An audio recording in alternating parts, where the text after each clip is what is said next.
હવે બેરાને જ આપણે સરોજબેન પાસેથી પદ સાંભળીશું. હા. જય સચ્ચિદાનંદ બિહારી આનંદજી. જય સચ્ચિદાનંદ જય અજયભાઈ. સચ્ચિદાનંદ. જય સચ્ચિદાનંદ. મહાવિદ્ય ક્ષેત્રમાં સિમંદર સ્વામી સોનાનું સિંહાસન જી રૂપાનું ત્યાં છત્ર વિરાજે માણિક દીવાદી પેજી કાને કુંડલ કંઠે માળા સિર પે મુગટ સોહેજી નજર નુરાની ત્રિભુવન તિલક બાજુ બંધે બંદજી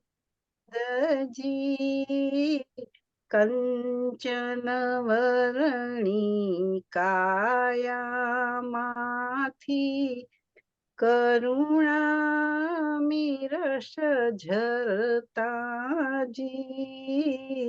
જળ પૂજા દૂધ પક્ષાલનથી આપણ નિર્મળ બનતાજી વાયુ સિત વિંજલણા વિંજે પરિપાખો આકાશેથી પૃથ્વી ઉપર નિજમન મંદિર બ્રહ્માંડી દેરાસરજી કેશર ચંદન ભર્યા રે કટોરા કસ્તુરીને બરાસેજી પુષ્પાગર ધૂપ દીપક ફળ ફૂલ ભાવ સમર્પિત પૂજને જી કુમકુમ વર્ણી ગૌલી બિરાજે મોતીના અક્ષર સારેજી અક્ષત ચોખા સ્વસ્તિક હીરથી બિખરે સૌરભ આત્મીયજી અગ્ર પૂજાને આત્મોલ્લાસક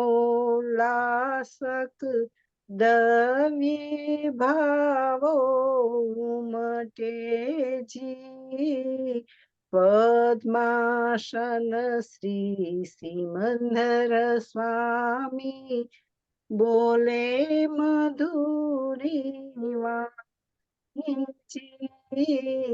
33 કોટી દેવો સંગે 64 ઇન્દ્રો વંદિતજી દેવો માનવ તિર્ય છ વૃક્ષો શાંત સુધારસ પિતાજી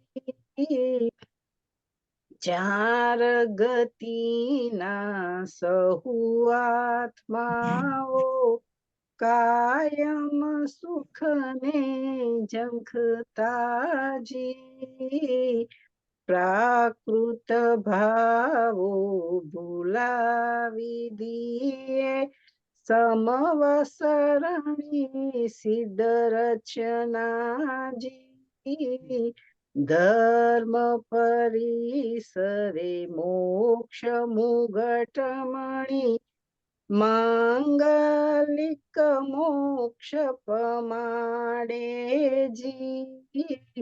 સૂરજ ચંદ્રને તારક ગણની સામૂહિકી કિરણાંગી સોનલ રૂપલ મણિ પુષ્પાંગી નિત નૈવેદમ પદ આંગી નિત્યાગી રૂપ સિદ્ધ ભાવાંગી અમી વર્ષા જર કરુણાંગી પહેલી રે પૂજા અમારી સ્વીકારો ઉગમ તે પ્રભાતે જી પૂજા કરનારો રિલેટિવ તત્વે રિયલ નો ખાજી આત્મા ભીમુખ અરિહંતેશ્વર જોયું જાણ્યું જણાવે જી પરભાવોથી તદ્દન જુદા દેહ ને આત્મા જે જી પરમ વિનયથી વિનવે સેવક કેવળ જ્ઞાન જ ખોલો જી સન્મુખ હરિહંત વંદન હોજો કેવળ કેવળ સામે જી રમણીય રમણીય મધુરા મધુરમ સ્વામી સ્વામી ઝળકે જી રમણીય રમણીય મધુરા મધુરમ સ્વામી સ્વામી ઝળકે જી મહાવિદ ક્ષેત્રમાં સિમંદર સ્વામી સોનાનું સિંહાસન જી જય સચિદાનંદ જય સચિદાનંદ. બહુ જય સરસ, સચ્ચિદાનંદ. બહુ સરસ. તમે પદ કાઢ્યું મહાવીર સિમંદર સ્વામીનું ગાયું સરસ. કેમ આજે આ હાથમાં આવ્યું તમારે? આજે આમાં થોડું સમજવું હતું પદમાં ઓકે, વેરી ગુડ. બોલો.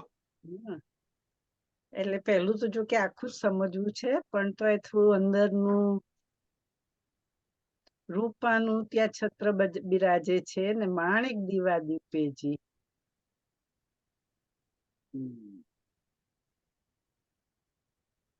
એટલે સિમંદર સ્વામીનો પ્રક્ષાલ થઈ જાય પછી જ્યારે એમને શણગાર કરવામાં આવે છે ત્યારે જેને બધું પહેરાવે છે કુંડળ ને બાજુબંધ ને મુગટ ને ટીકો ને બધું તો એ આખી પૂજાનું આખું આની અંદર વર્ણન છે. બીજું કશું છે જ નહીં. કેસર ચંદન ને આ બધા કસ્તુરી બરા સ્નાન છે એટલું બધું એમનું જે આખું એ જે 18 અભિષેક થાય એ 18 અભિષેકમાં જાત જાતના બધા એમના ઉપર દ્રવ્યોનું સ્નાન કરાવવામાં આવે છે અને શુદ્ધ કરવામાં આવે છે. હા, તો એ રીતે અલગ અલગ બધા 18 પ્રકારના જાત જાતના સુગંધિત દ્રવ્યો પ્રવાહીઓ અને જડીબુટ્ટીઓના બધાથી એના પાણીથી ભગવાનને સ્નાન કરાવવામાં આવે છે. અને એ સ્નાન કરાયા પછી જ્યારે એમને ફરી શણગારવામાં આવે ત્યારે આ બધી આ પદ આખું ગાવામાં આવે છે અને એ રીતે આખું આ બધું જ ધૂપ અગરબત્તી બધું થાય, આરતી થાય, બધું જ થાય તે વખતે. જી સરસ.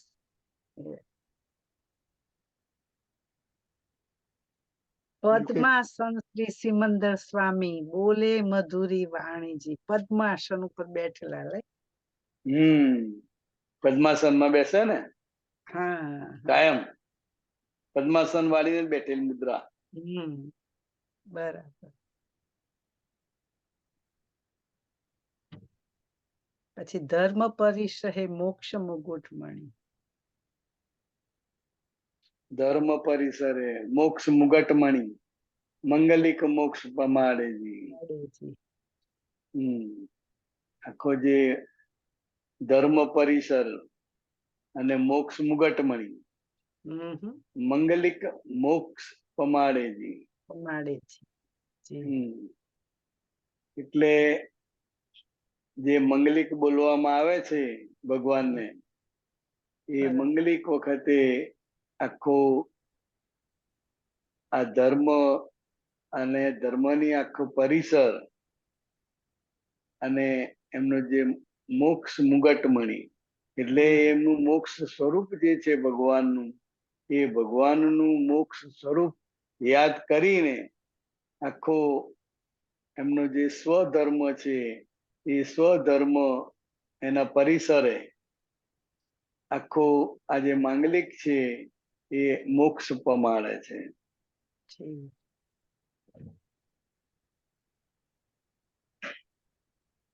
છેલ્લે પેલું છે ને, નિત્યાંગી રૂપ સિદ્ધિ ભાવાંગી અમી વર્ષા જળ કરુણાની. એટલે નિત્યાંગી રૂપ એટલે કાયમ એમનું રૂપ હોય. હા, અને સિદ્ધ ગતિનું માટેનું એમનું નિરંતર ભાવાંગી એટલે ભાવથી જે આંગી થાય એ ભાવાંગી, અને એમની આંખોમાંથી નિરંતર અમી વર્ષા જ કરે કે કેમ કરીને લોકોનું કલ્યાણ થાય. એ આખી એ કરુણાની જે વર્ષા છે એ વર્ષા જ કરે છે. એટલે આ એમનું સ્વરૂપ છે. સરસ.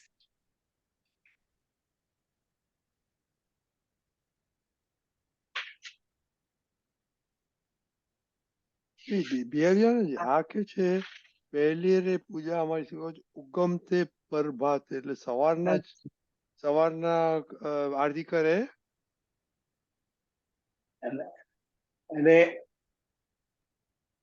રોજ જે સવારે આપણે વિધિ કરીએ ને વહેલી સવારે, દાદા ભગવાન કહેતા હતા કે 4 થી 6 માં શ્રી સિમંદર સ્વામીને આપણે નમસ્કાર કરીએ તો એક કાળ એવો છે કે જ્યાં કાયમ શિયાળો છે અને કાયમ એ પવિત્ર કાળ કહેવામાં છે. જેટલા પણ સાધકો છે, જેને કંઈક સિદ્ધ કરવું છે, એ આ બધા 3 થી 6 નો જે કાળ છે એ બેસ્ટ કાળ છે.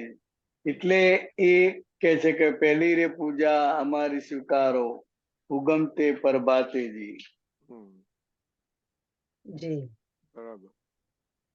વહેલી સવારે એમની જે આંગી થાય, પૂજા થાય અને આ વિધિ થાય.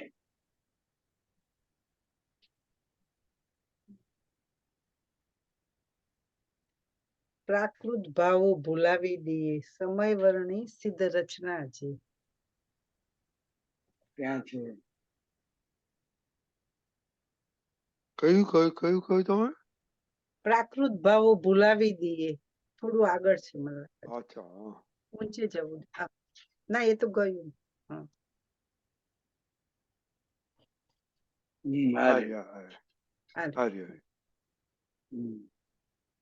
એટલે આ સંવત્સરણની રચના, સંવત્સરણ એટલે શું કે જ્યારે તીર્થંકર ભગવાનની દેશના હોય એટલે કે સાદી ભાષાનો સત્સંગ, એ વખતે પેલા 3 સ્ટેપ ને ઉપર છેક ઉપર ભગવાન બેઠેલા હોય. એ સંવત્સરની રચના દેવો દ્વારા કરવામાં આવે. એના 4 દ્વાર હોય, બહુ વિશાળ હોય. એમાં નજીકમાં બધા સાધુ સંતો, રાજા મહારાજાઓ એ બધા બેસે. પછી બીજા સ્ટેપ ઉપર સામાન્ય માણસો બધા જે હોય એ બધા બેસે, પશુ જી. પંખીઓ હિંસક જીવો એ પણ ત્રીજા સ્ટેપ ઉપર બધા બેઠેલા હોય. એટલે એમની આ સંભોસરણમાં તમામ પ્રકારના જીવો હોય જી. જે એકબીજાની સાથે ક્યારેય જોવામાં ના આવે, સામસામી ભેગા પણ ના થાય એવા જીવો સાથે બેસેલા હોય એ સંવત્સરણમાં દેશના સાંભળવા માટે. એટલે એ દરેક જીવનો એનો પ્રાકૃત સ્વભાવ આખો ભૂલાવી દે એવી આ સંવત્સરણની રચના અને ભગવાનની દેશના. જી. એમ કહેવા માંગે છે. સરસ. એટલે જીવો પોતપોતાના પ્રાકૃત ભાવ ભૂલાવી દે. સિંહ અને બકરી જોડે બેઠેલા હોય એટલે એ બંને એનો સ્વભાવ ભૂલી જાય. તો કેવું સામસામી આવે તો, પણ એ ભગવાનની હાજરી, ભગવાનનું એટલું બળ અને એમની એવી એના પરિણામ સ્વરૂપે આખી આ જે રચના થાય છે, દેવકૃત રચના છે, અને બધા એની દેશનાનો લાભ લે છે. જી.